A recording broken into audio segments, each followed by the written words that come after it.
রিকশা থেকে নেমে ব্যস্ত সড়ক পার হচ্ছিলেন এক নারী, তবে কাঁধে থাকা ব্যাগের চেইন খোলা, সেটা খেয়াল করেননি তিনি। সেই সুযোগেই মুহূর্তের মধ্যে ব্যাগ থেকে কৌশলে মোবাইল ফোনটি হাতিয়ে নেয় সংঘবদ্ধ ছিনতাই চক্র। ফোনটি নেওয়ার পরপরই সন্দেহভাজনরা দ্রুত একটি যাত্রীবাহী বাসে উঠে পালানোর চেষ্টা করে। তবে বিষয়টি স্থানীয়দের নজরে পড়তেই শুরু হয় ধাওয়া। এক মোটরসাইকেল চালকের সহায়তায় বাসটির পিছু নিয়ে কিছু দূর গিয়ে সেটি থামানো হয়। পরে তল্লাশি চালিয়ে উদ্ধার করা হয় ছিনতাই হওয়া মোবাইল ফোন। করোনা বা যে কোনো ভাইরাসের এগেইনস্টে ফাইট মানি ব্যাকট্রলের লেফট রাইট।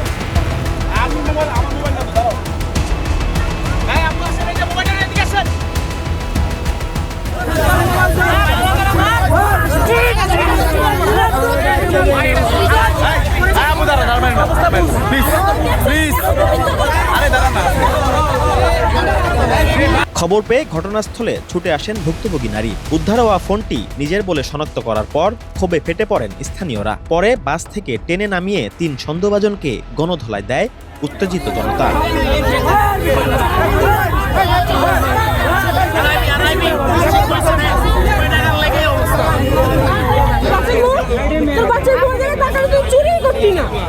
তুই জানোস যে চুরি কারবার করে ধরলে তোরে কি করবো? তুই তো এটা করতেই না। তোর বাচ্চা তো মনে হইতেছে না। তুই চেহারা মিলা তোর বাচ্চা মনে হয় না। তুই কটা প্রধান চাস ওই যে সবাই কইতেছে তোর বাচ্চা না।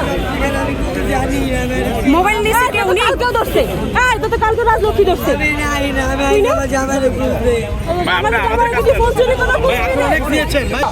আমার মধ্যে কি আমি কোন কি ছেড়ে যাস আমার কথা কোন আমার মনে আপনি জিজ্ঞাসা আর আমি চিনি না কিছু করছি। আপু হাজবেন্ড কোথায়? তোমার হাজবেন্ড? আমার জামাই তো খুঁজতে আছি। তোমার জামাইরে তুমি খুঁজতেছো মোবাইল নিয়ে? আর ওরা একসাথে অনেকজন থাকে, তো ওরা বেসিক্যালি হচ্ছে যে নেয় ও পাস করে ওকে, যখন ধরা পড়ে তখন দেখে নাই। পরিস্থিতি উত্তপ্ত হয়ে উঠলে খবর দেওয়া হয় র‍্যাব ১-কে। র্যাবের একটি টহল দল দ্রুত ঘটনাস্থলে পৌঁছে পরিস্থিতি নিয়ন্ত্রণে আনে। পরে জনতার হাত থেকে ৩ সন্দেহভাজনকে উদ্ধার করে নিজেদের হেফাজতে নেয়। ৩ জন নারী ছিনতাইকারী এক মহিলার কাছ থেকে মোবাইল ছিনতাই করেছিল। এটা আপনারাই পাবলিকই তো ধরলো, আপনার সঙ্গে সহযোগিতা করেছেন। তো এটা আইনগত যে পদক্ষেপ নেওয়া হবে, যে ভিকটিম উনি মামলা করলে আমরা আইনি হাতে সোপর্দ করব, আদালত তার বিরুদ্ধে ব্যবস্থা নেবে। দিনের আলোয় রাজধানীর ব্যস্ত সড়কে এমন সংঘবদ্ধ ছিনতাইয়ের ঘটনা নতুন করে উদ্বেগ বাড়িয়েছে নগরবাসীর মধ্যে।